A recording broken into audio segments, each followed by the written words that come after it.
A man walks into a boutique with $8,000 and walks out with a 41 watch he'll wear twice a year. He measured his wrist, he read the reviews, he did everything right, and he still bought wrong. Not because the watch is bad, because the number he trusted, case diameter, is one of the least useful figures on the spec sheet. It tells you almost nothing about how a watch actually sits on your arm. That's rule 1. There are 4 more. By the end of this, you'll be able to walk into any store, pick up any watch, and know within 90 seconds whether it fits you, whether it's worth the money, and whether you're buying engineering or buying a logo. The 5th rule is the one people resist hardest, and it has nothing to do with the watch. Let's start with the measurement that lied to you. Case diameter measures the widest point of the case, excluding the crown. It's the number brands print first because it's the number buyers ask for. But your wrist doesn't care about diameter. Your wrist cares about lug-to-lug, the distance from the tip of the top lug to the tip of the bottom lug. That's the actual footprint. That's what determines whether the watch sits flat or hangs off the edge of your arm like a shelf. Compare 2 watches. The Rolex Submariner 1 24060 is 41 across, with a lug-to-lug of roughly 48 Rolex doesn't publish this figure, but independent measurement across the enthusiast press consistently lands there. The Panerai Luminor Marina PAM0 1312 is 44 across. Bigger, obviously. Except the Luminor's cushion case has a lug-to-lug near 51 and its lugs barely curve. 3 millimeters of diameter difference. But the wearing difference is not 3 millimeters. It's the difference between a watch that follows your wrist and a watch that bridges it. Here's the practical version. If your wrist is under 6.5 inches, your ceiling is roughly 48 lug-to-lug regardless of diameter. Between 6.5 and 7.25, you can go to about 50. Above 7.25, you have room. Diameter is a proxy. Lug-to-lug is the measurement. And thickness is the third axis nobody checks. Until a cuff catches on the case and they discover their 13 dive watch doesn't fit under a shirt. The Submariner is 12.5 thick. That's slim for a 300-meter diver. Most aren't. So rule 1, stop asking for the diameter. Ask for lug-to-lug and thickness. And if the salesperson doesn't know them, that tells you something too. Rule 2 is about the number you're told to worship. Water resistance. Everybody knows 30 meters doesn't mean 30 meters.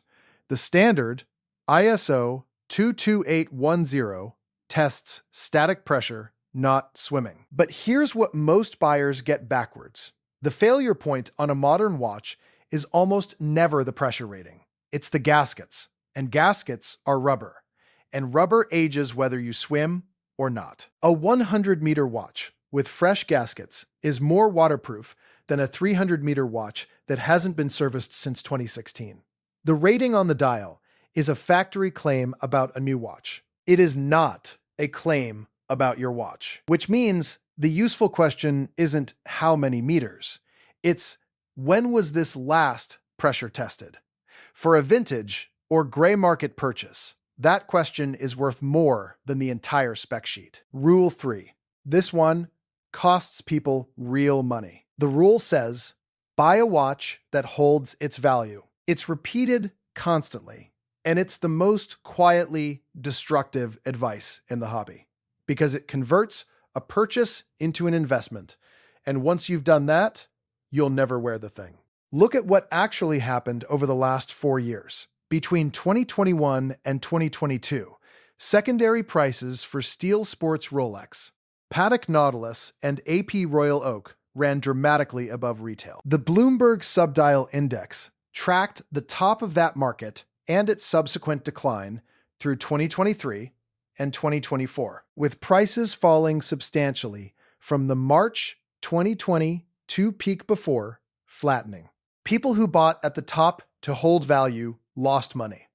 People who bought at the top to wear a watch lost nothing because they got what they paid for. Here's the honest arithmetic. Cost of ownership isn't purchase price. It's purchase price minus realistic resale plus servicing, divided by years worn. A $9,500 Submariner worn for 20 years, serviced 3 times at roughly $800 each. Rolex publishes service pricing, and the Submariner sits near that figure, and sold for, conservatively, $6,000. Costs you about $290 a year. A $500 Seiko, worn 20 years, never serviced properly, sold for $150, costs about $18 a year. Both are defensible. Neither is an investment. The Rolex is a $290 a year rental with a deposit you mostly get back. Call it that, and you'll make better decisions. Rule 4, and this is where the hobby gets defensive. In-house movements are better. They're not automatically better. They're differently sourced. The Sellita SW2001 is a clone of the ETA 28242, and the 2824 has been in production since 1982. It runs at 28,800 vibrations per hour, holds around 38 hours of power reserve, and every competent watchmaker on Earth can service it with parts available from stock. In-house calibers frequently cannot be serviced independently. Parts go through the brand, turnaround is measured in months. That's not a reason to avoid in-house movements. Rolex's caliber 3,235 carries a 70-hour reserve and Rolex's own superlative chronometer specification, plus or minus 2 seconds a day. Tighter than the COSC standard of -4 to +6. That's real. You can measure it. It means your watch drifts less than a minute a month instead of 3. But be clear about what you're paying for. If a brand charges a $2,000 premium for in-house, ask what it does. More reserve, better accuracy, better finishing. Sometimes the answer is all 3. Sometimes the answer is it says in-house on the rotor. So here's the framework. 4 questions, in order, in the store. What's the lug-to-lug and the thickness? What movement and can an independent watchmaker service it? When was it last pressure tested? What does servicing cost and how long does it take? If the answers are good, you're buying engineering. If the salesperson pivots to heritage and craftsmanship, you're buying a story. Stories are worth money. Just know which one you're paying for. Now, the fair argument against everything I've said. Hand finishing is real. Anglage, the polished bevel on a movement bridge, is done by hand at the top of the market and cannot be replicated by machine at speed. Patek and Lang charge for hours that genuinely exist. Design originality is real. The Royal Oak in 1972 was a stainless steel watch priced above gold watches, and Gerald Genta's case architecture is still being copied 50 years later. Service networks are real. Rolex will service a watch from 1975. None of that is marketing. If you value it, pay for it. It's yours to value. But it explains a premium. It doesn't explain every premium. And it never explains why the watch doesn't fit your wrist. Which brings us to Rule 5. You are not buying a watch. You are buying the version of yourself who wears it. That's not an insult. It's the entire reason the industry exists, and it's the only honest explanation for why a man with $8,000 buys a watch he wears twice a year. He didn't buy wrong because he measured wrong. He measured wrong because he'd already decided. The fix isn't to stop wanting. It's to want on purpose. Buy the watch you'll wear on a Tuesday, not the watch you'd wear in the photograph. Back to the man in the boutique. His mistake wasn't the 41mm. It was that he never asked how it would sit on a Tuesday. The Submariner gives you 70 hours of reserve, 2-second accuracy, 300 meters of tested resistance, and a service network that will outlive you. The Seiko 5 gives you 41 hours, 20 seconds a day, and a movement any watchmaker can fix for $100.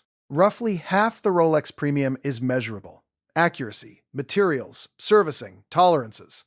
The other half is cultural, and it's real and it's fine, as long as you know which half you're holding. Buy the Rolex if you'll wear it daily for 20 years.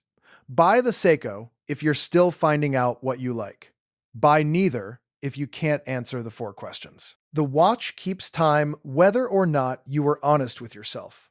You're the only one who has to live with the difference. If you prefer comparisons built from measurements, movements, and service costs instead of logos, subscribe. Next, why the 1970s quartz crisis didn't kill Swiss watchmaking. It made it expensive on purpose.